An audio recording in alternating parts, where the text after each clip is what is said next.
See if we're live here. Okay, good.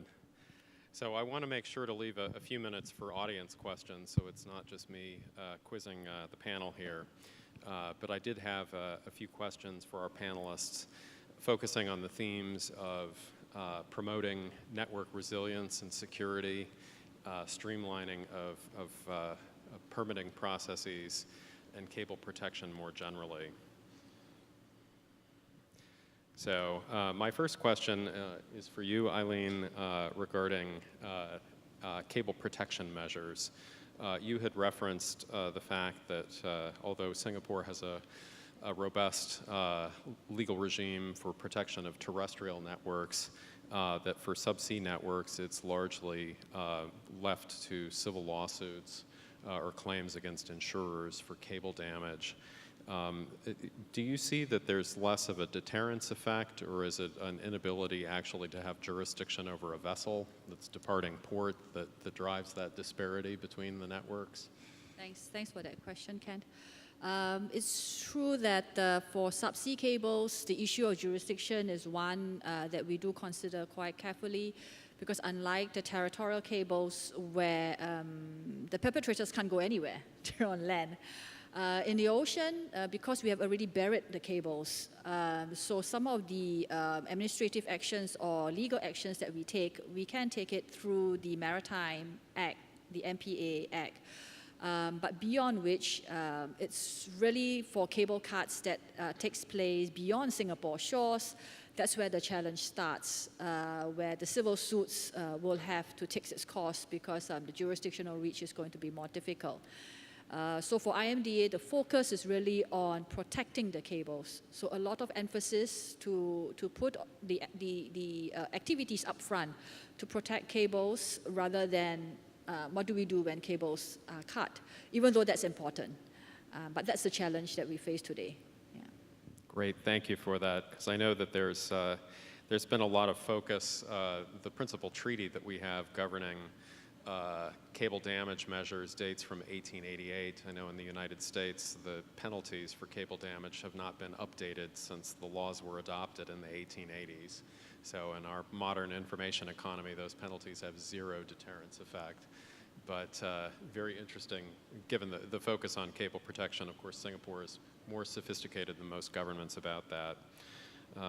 So drawing on that theme, I actually had a question for Graham.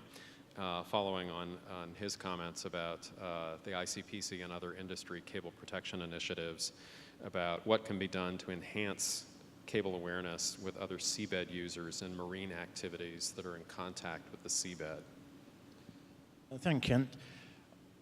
One of the issues that we have is the long-held belief, which I think is, to some extent, erroneous, but I'm sure some of the cable owners who still believe in this will disagree. But one of the problems we've got is cable awareness. In order to make mariners or the users of the seabed aware of the cables, they need to know what the cables are. So one of the things that I've been trying to achieve with the ICPC's engagement with the International Hydrographic Organization is, in fact, to have subsea cables mapped accurately, but also to full ocean depth.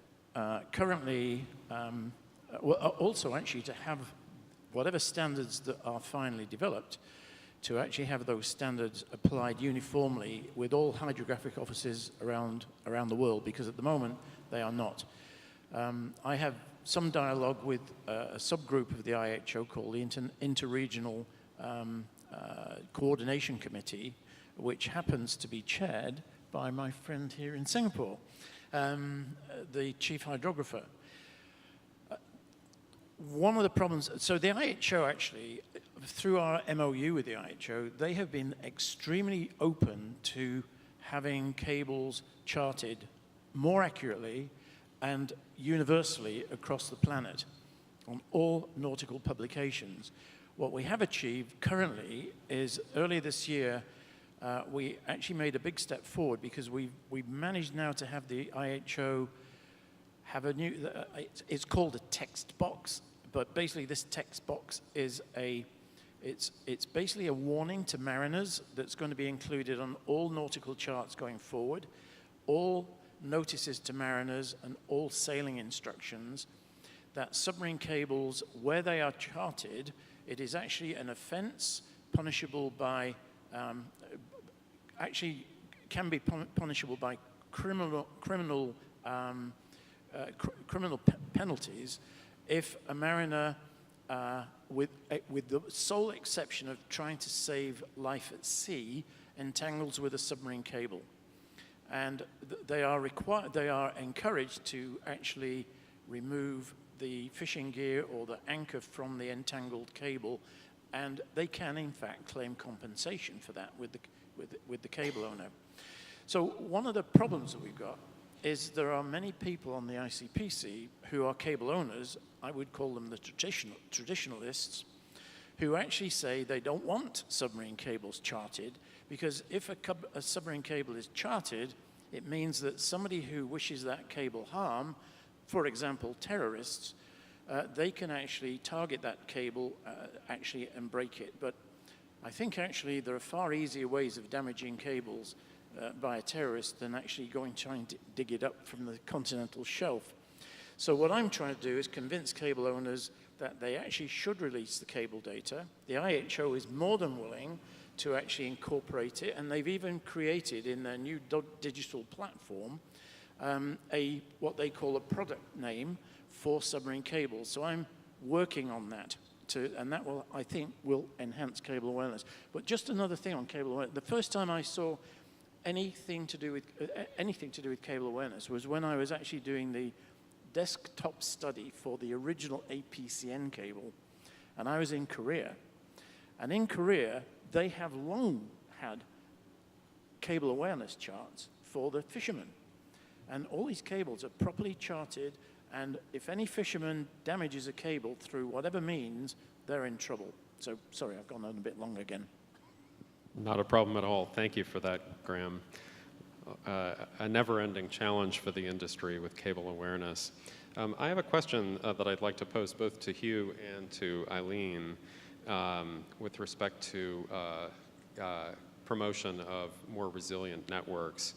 Should national regulators and development banks be imposing resilience criteria in their licensing and funding decisions? And if so, how might those work? Hugh? Well, speaking from the small end of town compared to Singapore, that would be a nice thing. Probably difficult to do, but I think increasingly you were seeing more connectivity in smaller nations, say around the Pacific, which is my patch primarily. And I think if there was a way of communicating the plans for a new cable system between country A and country B, or country A and a hub, and the opportunity, therefore the awareness was there, I think it would lend to people thinking about resiliency. I mean, there's a lot of connectivity now, and resiliency and redundancy is just coming to the fore as people realize that they can't just, have a couple of some satellite restoration and expect things to continue as normal. We're in a different game now with restoration. So yes, it would be a good idea. I'm not sure what the forum or the vehicle would be for communicating that, but it would be an excellent thing to do. Thanks. Okay, I think for Singapore to share our experience, resiliency is very important for all telecom infrastructure, given our high dependencies on it for communication, etc. So I mentioned earlier, it's a whole slew of measures when you talk about resiliency, protection of cables, how do you recover them, and how do you make sure that services get restored as fast as possible. So the very first measure that we take would be things like burying the cables. Those are part and parcel of protecting the cables. Of course, we talk about patrolling to make sure there will be minimizing cable cuts. The restoration of services, definitely where we encourage telcos or operators to carry each other's traffic when a cable is cut. That's part of also service recovery, and it's part of keeping the entire network resilient. And the landing stations themselves, some of them that lands more important or bigger cables, some infrastructure, sort of protection, minimum things like access into landing stations, making sure cleared personnel are there.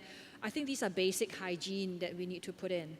So I'm not sure whether this necessarily means imposing more obligations on cable owners, but I think that's the whole lot of activities we can do to make sure that the services at the end of the day to consumers are not disrupted when some of these disruptions take place at the network. Yeah.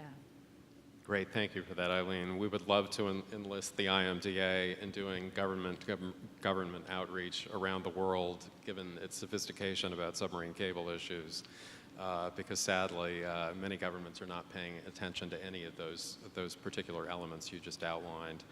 I have other questions to ask the panelists, but before I do that, I want to make sure that we address audience questions, if there are any. I realize we've run a little long. We're not going to run much longer. But if there are questions, if you could please identify yourself, and I think Regina has a microphone there.